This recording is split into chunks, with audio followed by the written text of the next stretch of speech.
ইয়া আহলা গাজ্জা, হে বাইতুল মাকদিসের অধিবাসীরা, হে সম্মান ও মর্যাদার অধিকারীরা, আপনারা সাক্ষী থাকেন। শাহজালালের মাটি থেকে আপনারা সালাম দেন, হাজী শরীয়তুল্লাহর মাটি থেকে আপনারা সালাম দেন, মুসলিম বঙ্গ থেকে আপনারা সালাম দেন। আমাদের শরীরটা এখানে আটকা পড়ে আছে, আমাদের মন মসজিদ আল আকসার সাথে, আমাদের অন্তর বাইতুল মাকদিসের সাথে। আল্লাহর কসম, আমাদের সামর্থ্য থাকলে আমরা এই জিহাদে আপনাদের সাথে থাকতাম, আপনাদের সামনে থাকতাম, আপনাদের পেছনে থাকতাম, আপনাদের বামে থাকতাম, আপনাদের ডানে থাকতাম। ফিলিস্তিনে আজকে যে গণহত্যা হচ্ছে, এর জন্য যেভাবে ইসরায়েল দায়ী সেভাবে আমেরিকা দায়ী, যেভাবে ইসরায়েল দায়ী সেভাবে পশ্চিমা বিশ্ব দায়ী।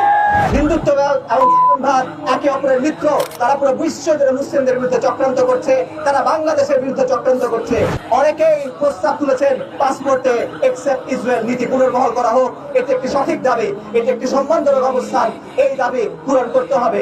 পাশাপাশি আমরা বলতে চাই, আমাদের সাধ্যমতো যেসব প্রতিষ্ঠান, যেসব কর্পোরেশন জায়নবাদী প্রকল্পে সমর্থন দেয়, যাদের হাতে ফিলিস্তিনের মুসলিমদের রক্ত লেগে আছে, আমরা সাধ্যমতো তাদের বয়কট করার চেষ্টা করি।